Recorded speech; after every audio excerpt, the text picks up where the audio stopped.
Media formed an alliance to bring you geek news from across the Nostalgiaverse. They are Jacob's Toys and SuperSorrell. So strap yourselves in for the weekly live show that brings you toy news, TV and movie reviews, special guests, opinions, tangents, and bad impressions. Reveals, releases, thoughts, and maybe dreams. So prepare yourselves for the Geek Week in Review. Live.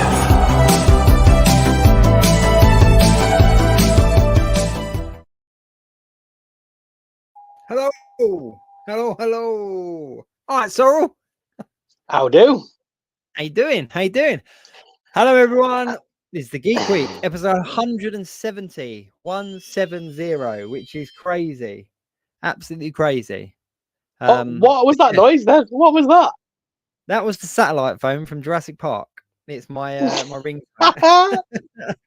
Yeah.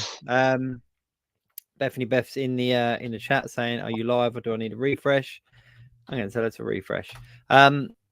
If you are watching us live, then please do join in with the comments and the subject matter that we're talking about. We love getting you guys involved and all the rest of it. If you're watching us on catch up though, Mr. Sorrel, what is it they need to put in the chat? Hashtag catch up crew.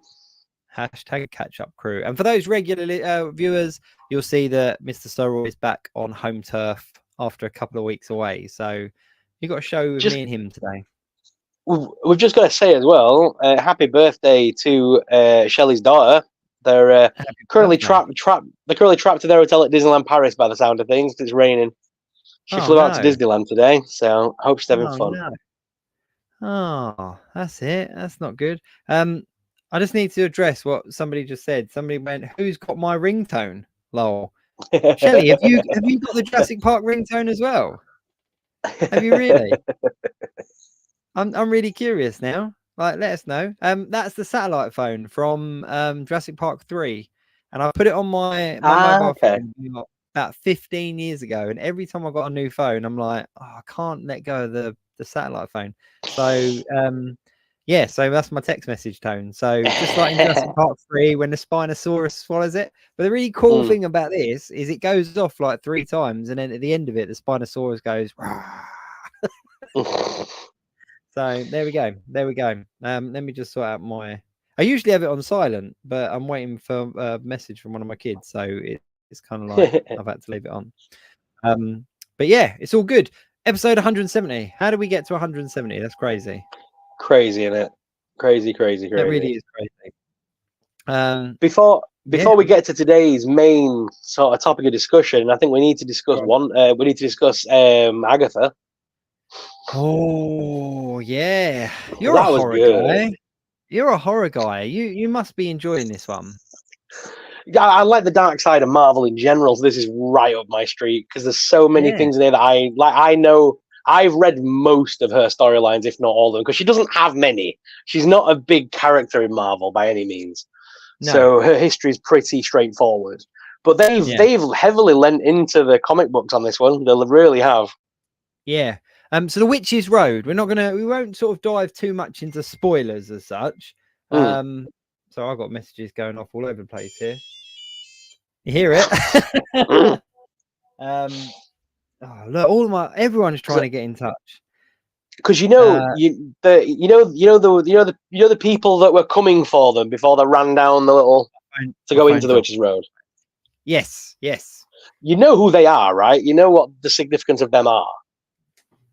For the sake of my ignorance, so they're the Salem 7 in the comics. Oh yes.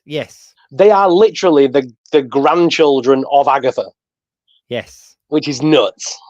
It's mental, but I think that there's going to be a bit of a because obviously she's been trapped, hasn't she? She's been trapped in Westview.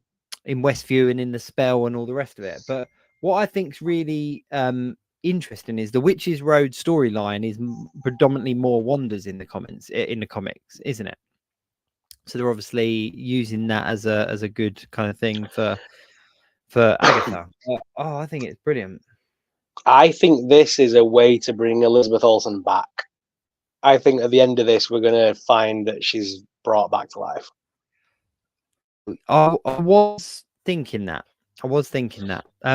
There's a lot to unpack with this series, and I think that WandaVision, if you think back to originally, WandaVision was like the first of the Marvel TV shows, Yeah. and the hype was real for WandaVision, wasn't it? It was Oh, yeah. massive. And since then, everyone's got a little bit more critical and a little bit more kind of picky and all that kind of stuff. And, you know, rightfully so, kind of picked holes in various pieces. But I think that Agatha is a real opportunity for them to kind of go back to that kind of hate, like that original quality television. And they kind of lent into that a little bit in the first episode with like the CSI kind of theme. Mm-hmm. WandaVision was each episode was like a different TV show, wasn't it? And Yep. to start with, I thought, oh, they're not going to do this every time, are they? They're not going to do it like for every episode. But yeah, it's freaky. The Salem 7 were freaky. Like it was like horror movie kind of level. Do you know what I mean? Like tame horror, yeah. but all the kind of like immediate movements and crawling and stuff like that. It was good. I'm loving it. I'm really loving it. Go on. Did you see? You know, when every time the boy talks and it sounds like he's not aware that she can't hear him. No, she's the only one that can't hear him because she's still trapped under a certain amount of spell from Wanda. Because if you notice, the thing that comes over his lips, do you see what symbol that makes? What it makes up? No, I didn't notice that. So it's a W and then an M. It makes up a W and an M over his lips. So it's Wanda Maximoff.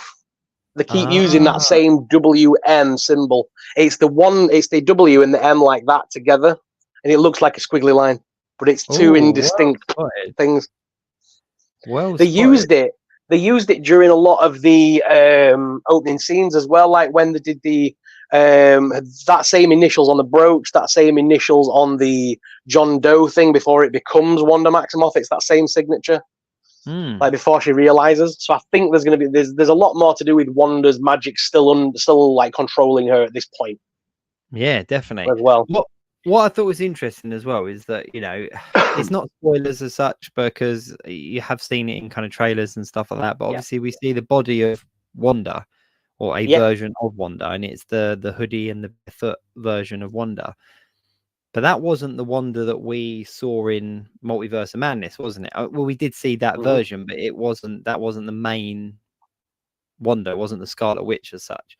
So, you know, they're not kind of implying that that's the same one or that that's where she ended up or anything like that. Like the one that we saw in Multiverse of Madness is still very much kind of open. I know she was supposed to have died, but it's very open. Well, my thinking on this is that the Darkhold is controlling both of them still, even in death. Okay. So I think it's the power of the Darkhold, because as well, if you notice, when she did the acronym, there was like an acronym that she spelled out, and it basically spelled out Darkhold, the discipline of something or other, and it was like a book title that Wanda checks out, and it was basically means the Darkhold. I think that's the Darkhold projecting images into Wanda and into into Agatha, like controlling them. Yeah. And there'll be like a bigger demon at play kind of thing. That's a good shout. Do you think they're actually going to bring Mephisto in this one? Because that's what everyone was crying. No. Everyone was crying out for it in WandaVision, wasn't it? Like every time it was like, it's Mephisto, it's Mephisto. Mephisto has a lot to do with her children and stuff like that, and the reincarnation of Billy, but I don't think he's going to. It's too much of a Satan character that I don't think Marvel will touch it. But I think Chthon, the original Darkhold demon from the Darkhold storyline in the comics, it was always Chthon. I think that's how you say it. They've cast Mephisto though, haven't they, for Ironheart? Have they? Yeah, Sacha Baron Cohen. Oh God. Yeah. If he's in it, I mean, I'll be happy to see him, but I just didn't think Marvel would touch him in 1,000 years. Yeah, there's heavy like leaks that it was Sacha Baron Cohen who'd been cast. I mean, if he rocks up in this as a demon, I'm well happy with that. Yeah, I mean, obviously, straight away, everyone kind of thinks of Ali G and Borat and all that kind of stuff. Yeah, but the guy is a very talented actor. He's a very good actor in a serious role, and I think given the right subject matter, I think he could be very good. I'm all for it if he is Mephisto, but I think it'd be an interesting way of bringing him in and kind of giving you that payoff from WandaVision, because obviously everyone wanted to see Mephisto. But yeah, I just think it's brilliant. I think it's really, really good. There was the other thing as well is that people are speculating that what's the character's name? What's the Audrey Plaza's character? Which one's Audrey Plaza? The dark-haired one that turns up with a knife. Oh, the girl that we've seen in nothing but green so far. That's a massive hint. Who do you think she is? I think she's going to be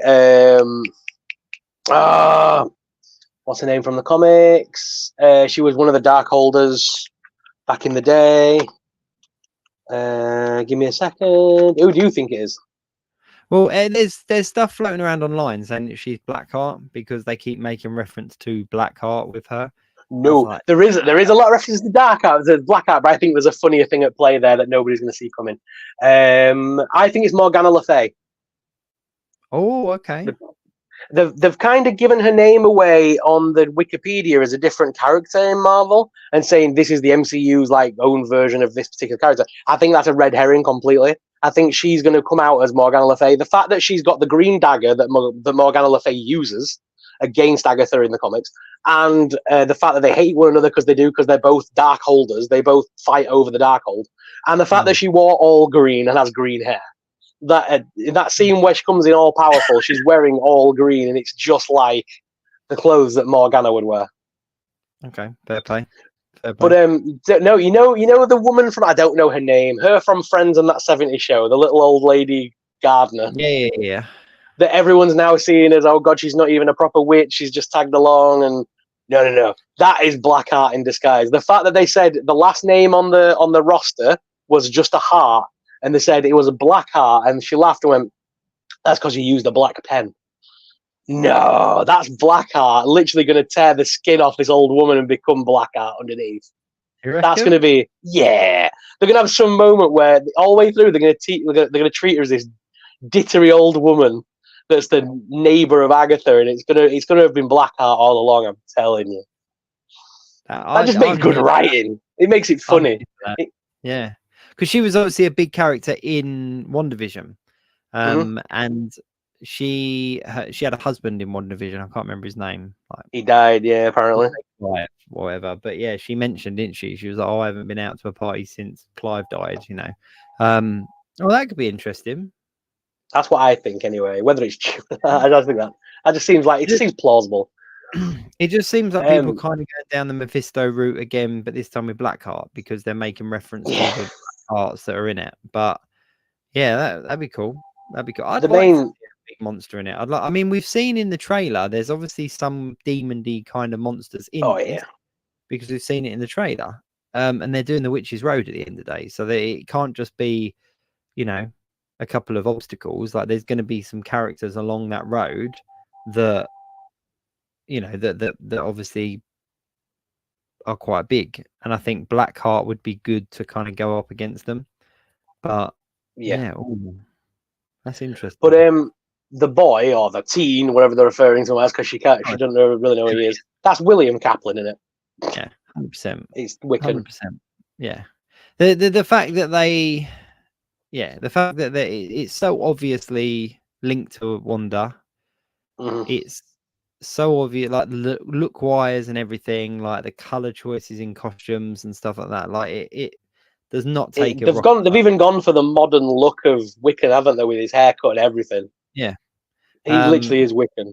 He's the right age, and obviously, if we are going to do a Young Avengers or some similar kind of team or team based on like Young Avengers and stuff, like we've already seen them starting to assemble them with, you know, Miss Marvel and Hawkeye, and there's like obviously a Hulk running around. You know, we've mentioned this before, haven't we? Like there are younger versions of the characters. You've got Ironheart out there now. It makes a lot of sense to kind of include one of them as well. Yeah. So in the comic books, he was the guy, Billy Kaplan, who is basically he is Wiccan, but he's like reincarnated. Like it's like the spirit of Wiccan went into this other boy, basically. When after Chithon freed both souls. Yeah. So he is technically the same Wiccan, he's just reborn. And basically that Billy character, basically he did the Avengers failsafe program when Kang the Conqueror turned up, which was the program made by Vision so that a team of superheroes can be brought together in case the Avengers can't make it, kind of thing. Yeah. So that's where like Ironheart and all that's going to turn up. But that's it. I think they were heading down that road with Kang and everything until obviously everything happened with Kang. So it'll be interesting to see where they go now. But in the comic books, Kate Bishop and Cassie Lang are the two that basically take Wiccan under their wing and tell him to use the name Wiccan. Because at that point, he's going by the name as Guardian. Yeah. He's going by the name as Guardian. And basically they say to him in the comic book something along the lines of, you are the child of Wanda, even though you don't know, even though you are still the child of Wanda Maximoff. Why not use Wiccan as your powers resemble Wiccan's powers? So then he starts going by the name Wiccan. But he never really has much going on with Wanda in the comic books. They're two very separate characters. Yeah.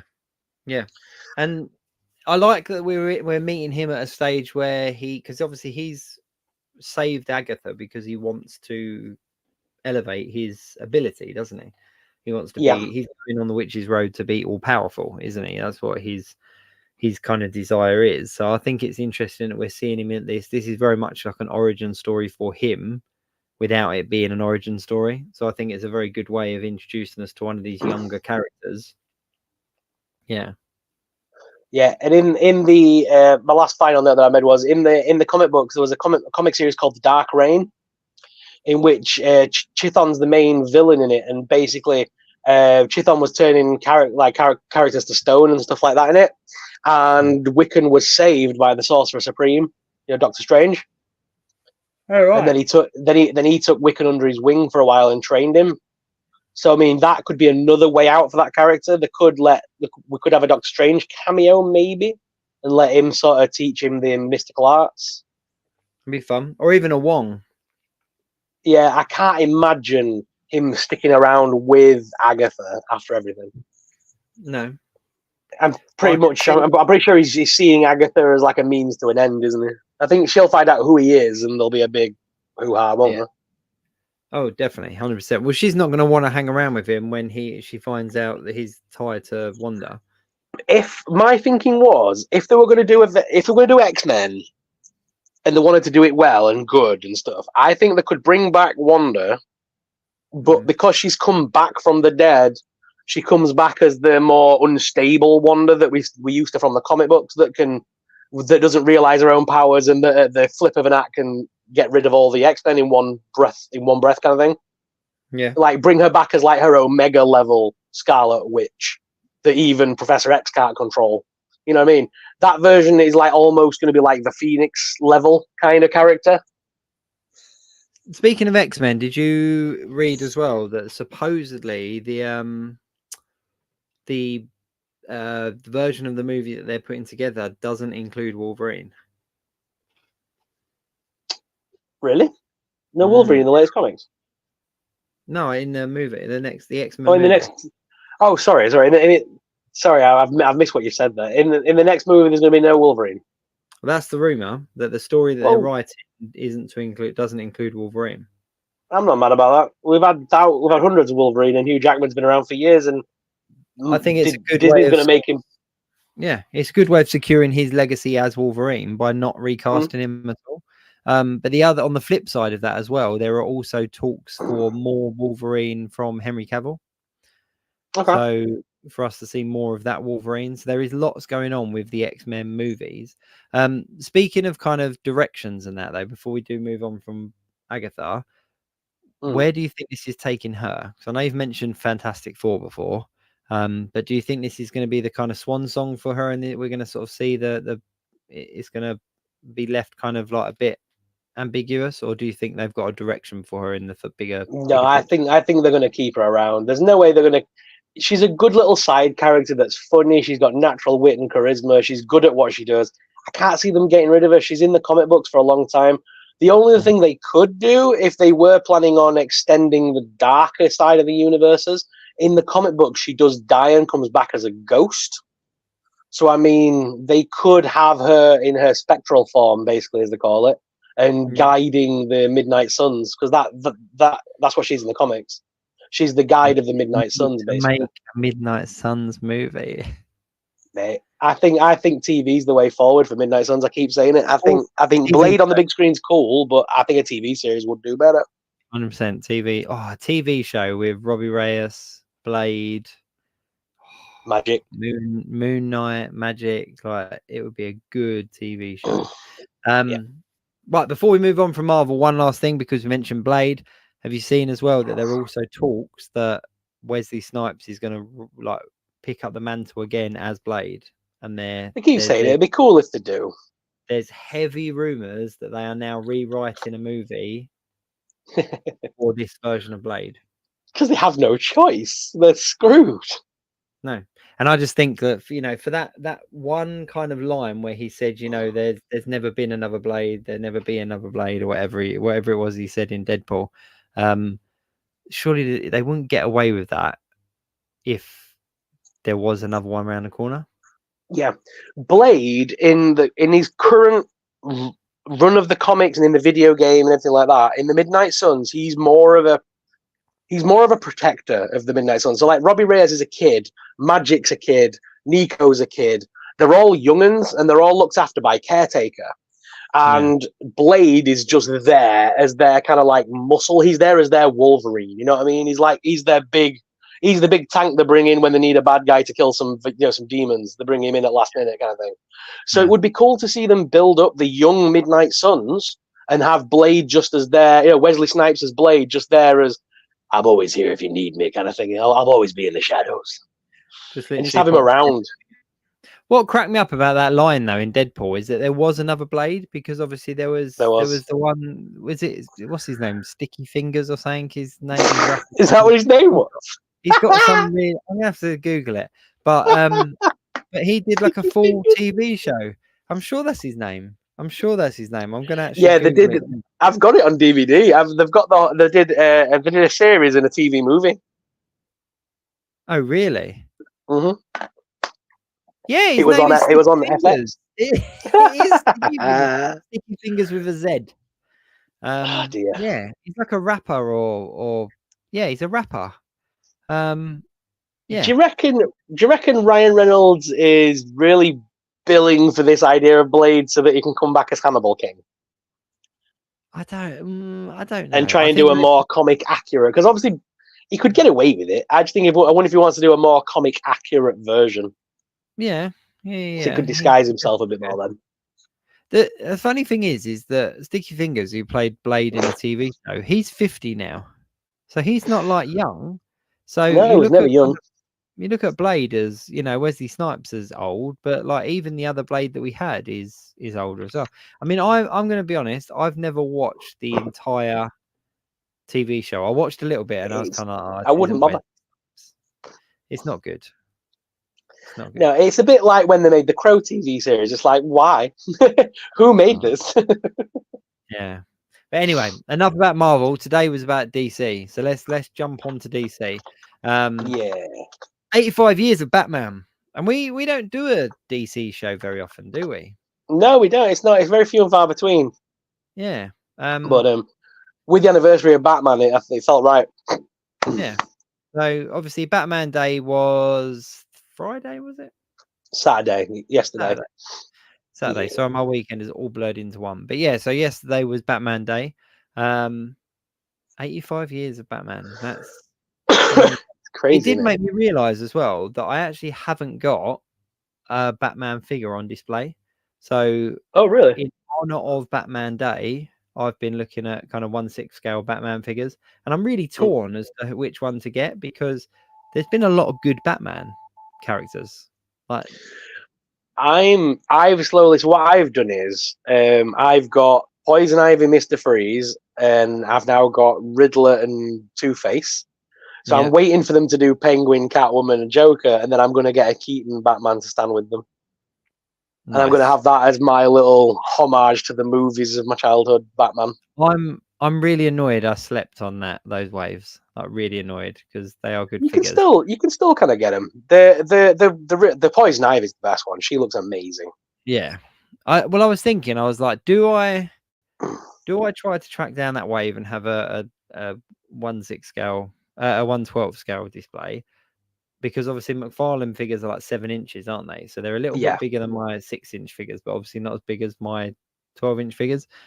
Or do I just pick out my favorite Batman and get one of those? Because there's been some good Hot Toys released recently. There's like a really good Keaton Batman that's come out. They do the Batmobile and everything. But let's rank them. Let's rank. Maybe I can decide from this show which Batman to chase down.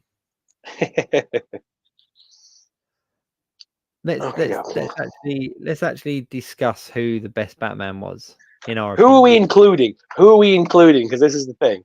Who are we including? I think it's only fair to pretty much include everyone that's played Batman, because it's not a huge list, is it? But you've getting got bigger all the time, but yeah, it is getting bigger. But you've got your live action, as in your movies and your TVs, and you've got your animated, haven't you?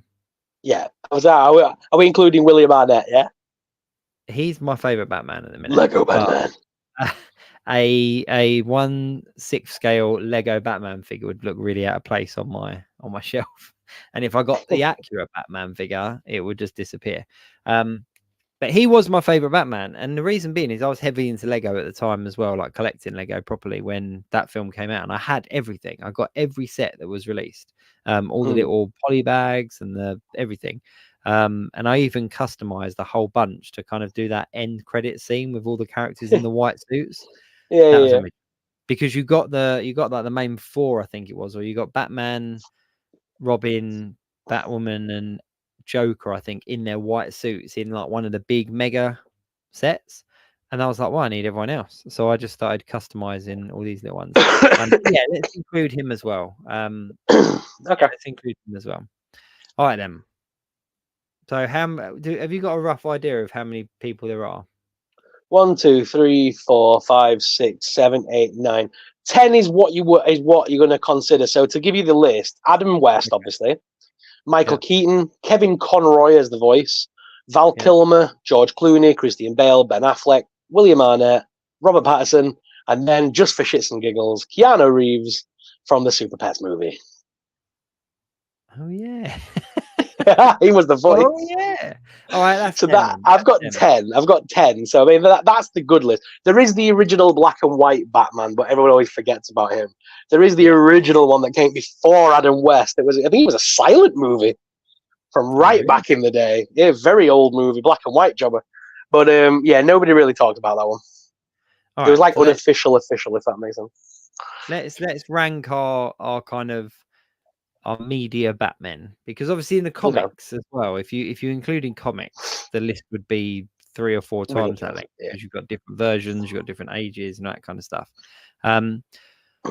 Before we get into it, Batman was always one that I had a bit of a love-hate relationship with growing up, because I was never a fan of the superheroes that didn't have powers, if that makes sense. I like my superheroes to be unrealistic.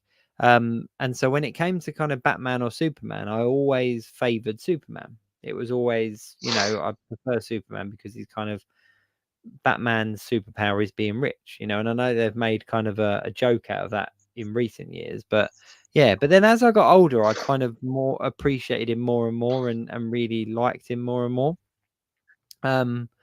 So I've had a bit of a love-hate relationship with Batman. Like all of the stuff as a kid was Superman themed. If people were buying me saying, if it was Batman or Superman, it would be Superman. But I am a big Batman fan secretly. So I never read the comic books until I was older. It was a comic book my dad never really bought me. But I grew up on the Adam West Batman on it was on like Channel 5 on like 5:30 in the morning when I was a kid. So, and there'd be like 2 episodes every Saturday morning or whatever. And I'd watch Batman through that. And then obviously I had the 1989 Batman movie and stuff like that. So I grew up with the campier version of Batman. So I've never been mad at when films like Batman and Robin, Batman Forever came out. I didn't hate them because I was used to slapstick Batman, a bit silly Batman. I think that's a really good point though, because that summed Batman up for me, because I know obviously the Michael Keaton, Tim Burton Batman came out not long after the Christopher Reeve Superman, but when you looked at live action for a while, and especially when I was much younger and more impressionable, you had Christopher Reeve Superman and Adam West Batman, and it was very chalk and cheese. You know, one was kind of like this massive superhero, and the other one was very campy and fun. And I didn't hate it. I loved it. I loved watching the Adam West show as a kid, but I didn't want to be him, you know. Whereas I watched Christopher Reeve and I was like, wow, I want to be Superman, you know. Okay. And we used to go to Meadowhall in Sheffield, and that had a Warner Brothers store, and they had the Batmobile. Yeah. And basically, you could pump 20p into it and watch an episode of Batman in the Batmobile. I am here still. So my mum, this is really bad. You wouldn't get away with this now. My mum would basically give me like about 320p's, pump them into the machine, and go, "Stay there. I'm going to Evans." And she'd go to the Evans dress shop, which is next door, and basically leave me in the Batmobile watching Batman. And I was about 7, 6, if that. No, you wouldn't do that now, would you? 1,000 years you would do that now, but yeah, 90s were a different time. You wouldn't even I remember watching Batman, let alone in a store watching Batman. So yeah, I was in the little Batmobile watching Batman. But yeah, that was my introduction to the cartoon. Was through that stupid little, I don't know what you'd call it, the little Batmobile. That's dear. That's mental. That is really cool. Let me just sort my camera out. There we go. Yeah, that's crazy. That's crazy. All right, let's rank them. I'll go first. Bottom of my list, I'll put Keanu Reeves, only because he's not made the biggest splash. But I really enjoyed the Super Pets film as a dad watching it with my kids. I did really enjoy it. But, Keanu Reeves is down there just because of the amount of screen time and whatever that we've had. So yeah, he's going to be at the bottom for me. Same with me. And my next least favorite would be Robert Pattinson's Batman. Okay. I just didn't enjoy that version. I don't enjoy that movie. I don't think it's that good. You know what? Oh, it's difficult because you know what? I loved No, I'm not putting him at 9. I'm not putting him at 9. I am going to put in...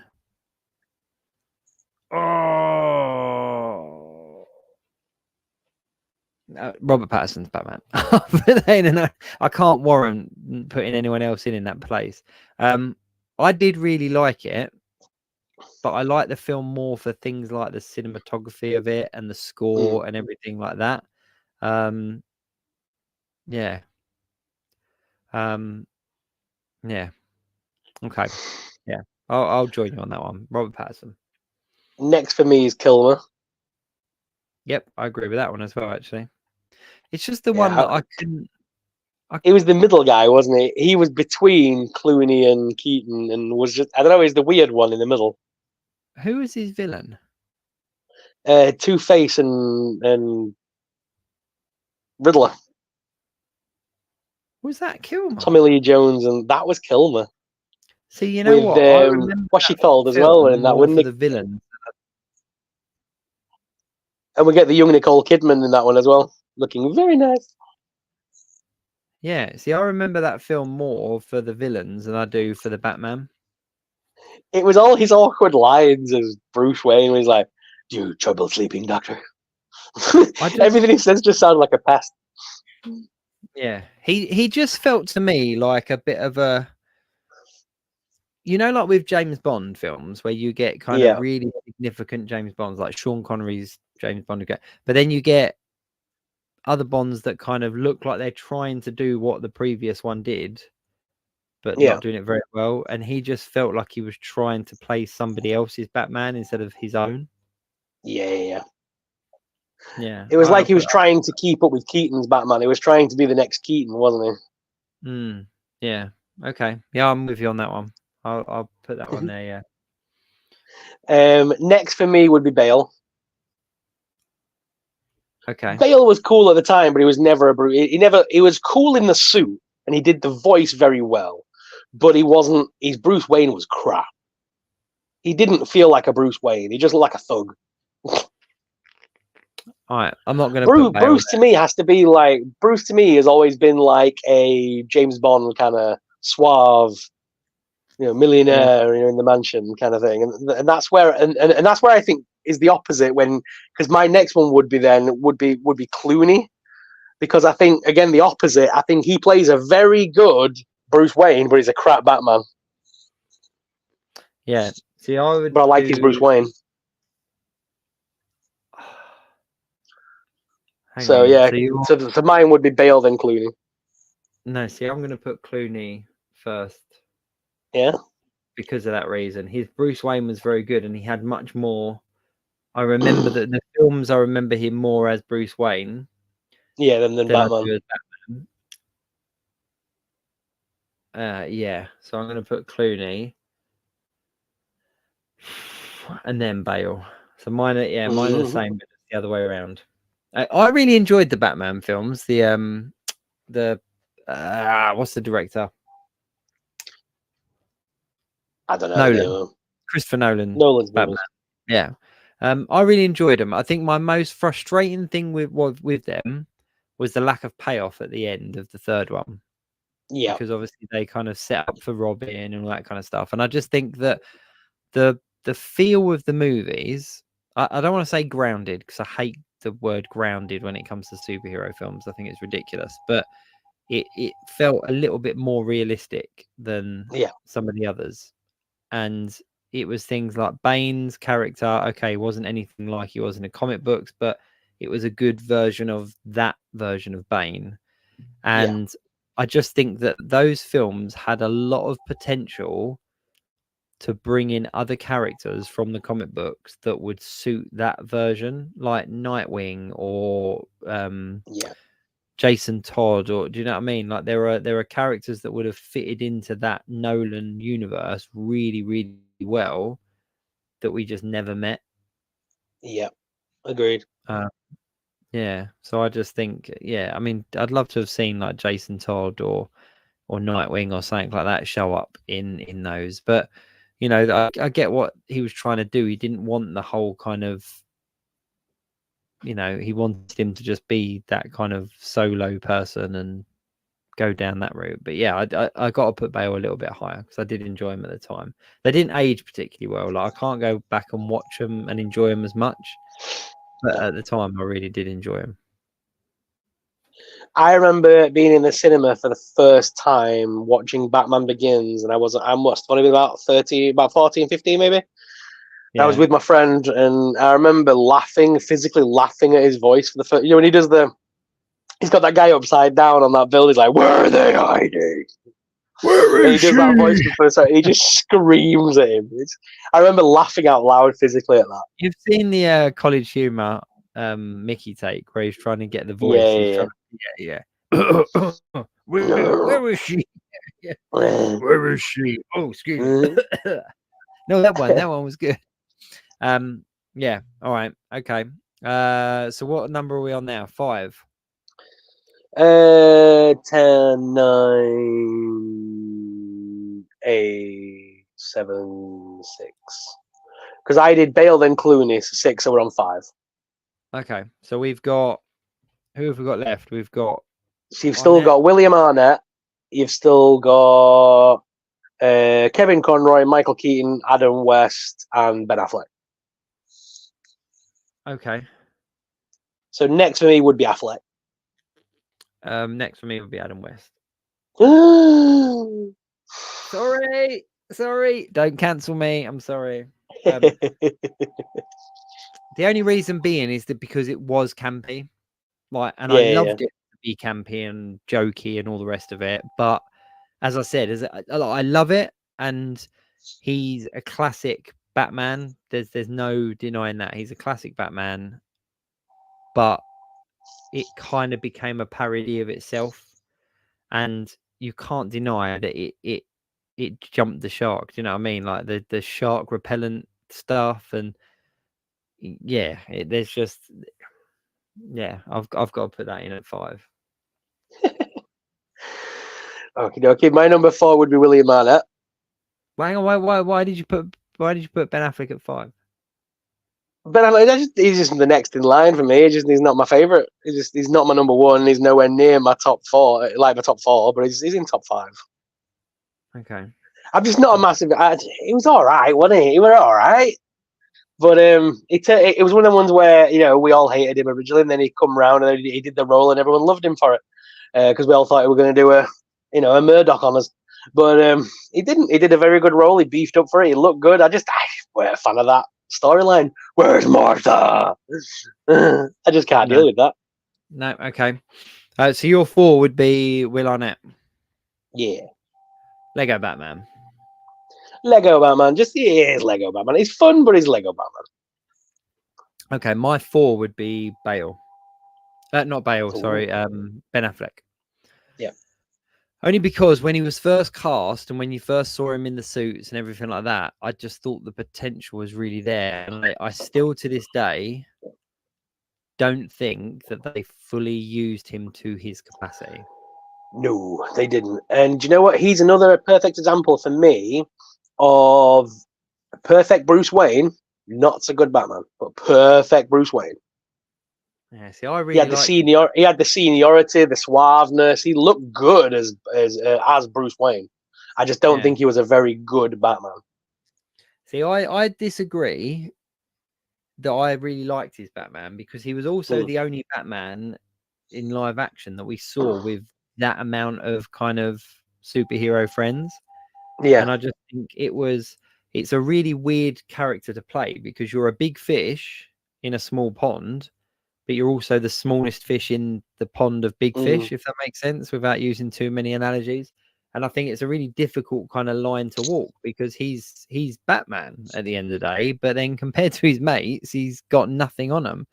And I just thought that it was delivered particularly well. Like, I really think that it was massively, massively misused and could have potentially been the best Batman that we ever had, but was just massively misused. And I've got to give him props for coming back and doing all the cameos and stuff like that. Like in Suicide Squad, it is actually Batfleck in the suit. And it's cool that he came back for all those little bits because that Suicide Squad film, they all feel connected. They do feel a part of a universe. It's just a shame it went nowhere. Yeah.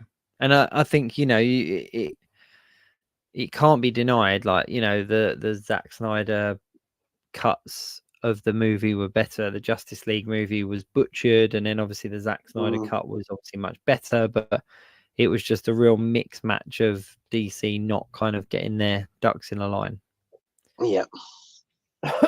Okay, so that's both of our 4. So who's your number 3? My number 3 is going to be Adam West. Okay. I like Adam West. Like I say, I grew up with the Adam West Batman. He's not by far the best, but he's a massive part of my childhood. Nothing will ever make me not smile when I hear his voice as Batman doing the whole, like the ridiculousness of it. Like, oh no, Robin, the Joker has left a banana peel. That'll never not get old in my head. Whap. Wick. And the fact that when you watched it and you saw the Bat cycle come on with the pink Batgirl, and you're like, it's gonna be a good episode. Batgirl's in it. Yeah. Yeah. No, I agree. I do agree. I do love it. My number 3 would be Lego Batman, just because I thought it was as an adult, it was the campiest and biggest joke version of Batman that we've had. And I think it really paid homage to what that Adam West version was. And I just really enjoyed it as an adult. I enjoyed all the really kind of the really stupid jokes, like the really obvious jokes. And bizarrely enough, we actually watched it in our house this week, 2-3 days ago. And all of my kids, like across the spectrum of ages, they were all laughing at the same bits and stuff. And I think Robin in the film is so funny, and just everything, the humor, even like the way the Joker's played and everything. So I think Lego Batman has to be my number 3, just because it's so enjoyable, and it kind of took Batman back to that. I keep using Silliness. the word campy joke. Silliness is a better way. But yeah, I think that works. I think that works. So he was my number 3. Next for me is Keaton. Oh, see, mine is Conroy. Yeah, Keaton's my next one, just because I love Keaton. Is the Batman that I grew up with. Again, the 1989 Batman movie, it was so iconic. It was massive at the time. The best comic book adaptation for a long time, still is. I like Jack Nicholson, but Penguin and Catwoman, again, big part of my childhood. But no, the reason Kevin Conroy is number 1 for me is just because he's been with us he was with us the longest. He stuck around for my childhood Batmans, and then as I got older, he was in all the DC like movies that were more aimed at adults. And the fact that he even came back and did the Arkham series, so I mean, it was it was that familiar voice of Batman coming back to us. So yeah, for me, Kevin Conroy, rest in peace, bless him. He was the voice of Batman of my childhood. Yeah. Okay. Okay, so for me, Conroy would be second, just because it was. I loved the animated stuff. I really did love the animated stuff, but yeah, the reason Keaton takes the top spot for me is because it was the first time, having grown up with Adam West and not being if I was picking up a comic, I would pick up a comic with a superhero and all that kind of stuff that had like superpowers and stuff. But it was the first time where I'd seen Batman and I was like, whoa, hang on, this guy's cool. Like there's something about it. And it was the Keaton ones that kind of got me reading the Batman comics and much more into the Batman comics and stuff. So when I think of Batman, I think of Keaton.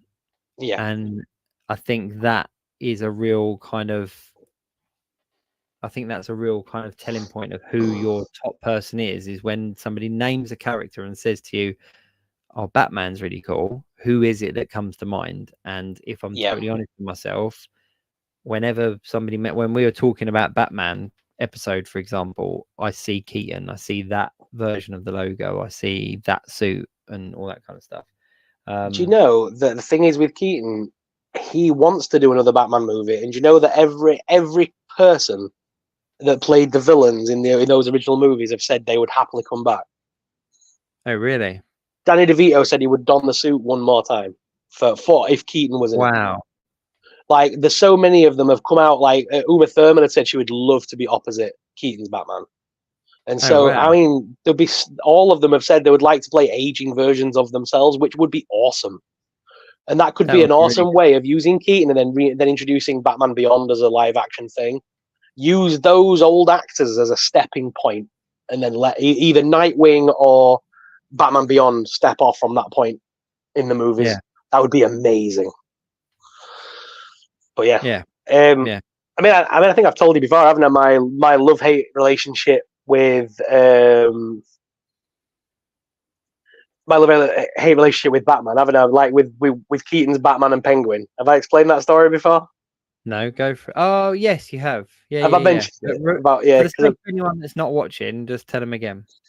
Just quickly, for the sake of it, when I was a kid, obviously I'm disabled. I grew up with a false leg and a colostomy and all sorts of other problems.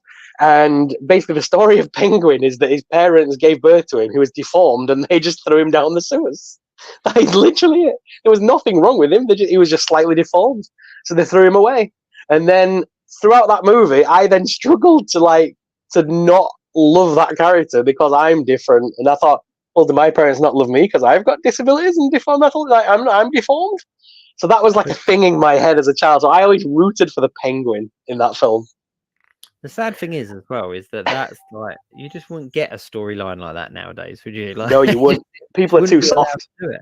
And just to kind of speaking of the Penguin, because obviously we've got the Penguin TV show coming that's a spin-off of the Robert Pattinson.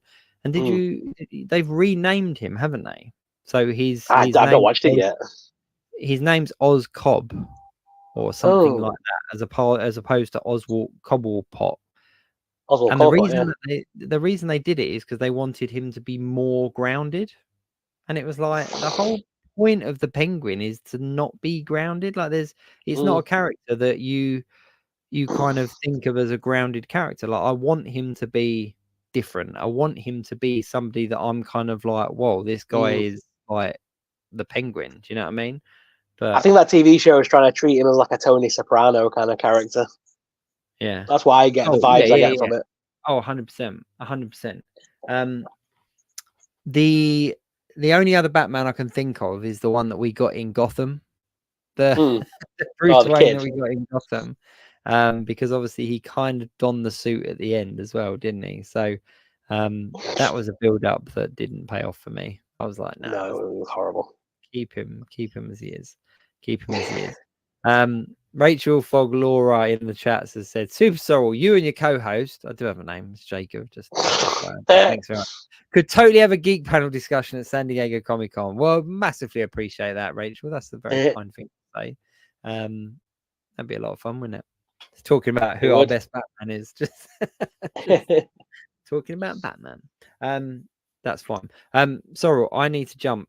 Yeah, I need to jump off. I'm going to leave you though. Yeah. No, Lee, we'll call it here. I can't talk to myself for 20 minutes. That'll be weird, and I can't end it when you're not here. So. So we are going to have to end slightly early today. I do apologize, everyone. I have to go and pick up my kids. They are involved in a show, and they need me to go and pick them up. So it's fine. I'm sure we will do a Geek Week Plus in the week to make up for it. I'm sure we can figure some out this week. Yes. We've got some very exciting guests coming up in the coming weeks as well. So we are just dotting the I's and crossing the T's, but we have some great guests coming up.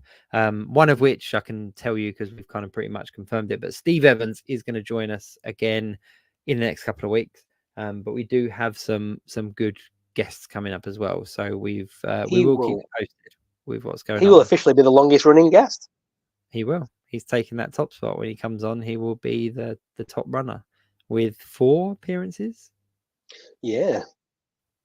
So, but it is all good. But just FYI, we are towards the end of September now. We've got MCM Comic Con coming up at the end of October. I'll be heading down there. Are you heading there this year, Sorrel? I don't think. I'm not sure. I'll let you know. I might do.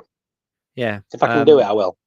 Yeah, I'm heading down there with a mate of mine, and we're going to be running around and talking to people and stuff. So that's going to be a lot of fun.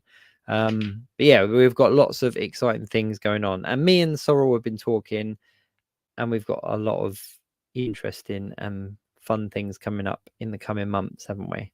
Yeah.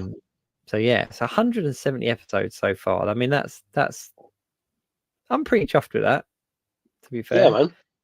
That's 170 consecutive episodes, and I'd love to kind of count up how many Geek Week Pluses we've done as well, because I think that number's probably over the 200. It's knocking up now. We've done quite a lot of them.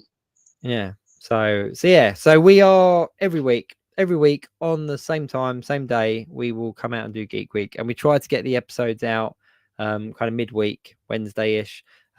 We're having to play around with putting a couple of episodes out early so that you kind of have that lineup set up so that you know what's coming in the coming weeks.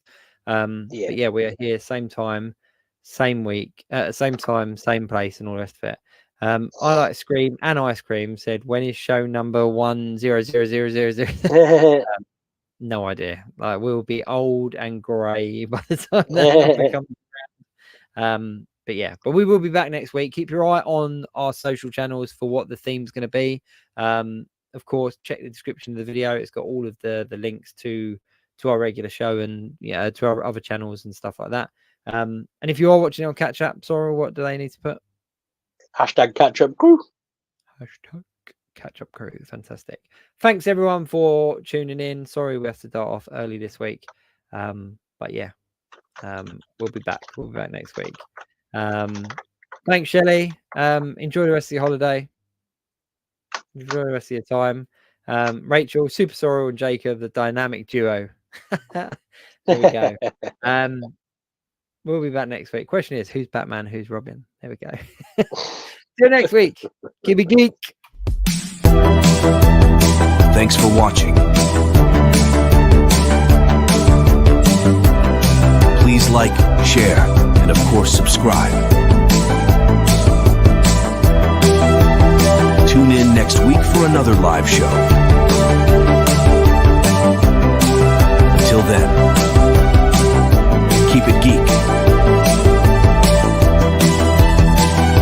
www.geekweekinreview.co.uk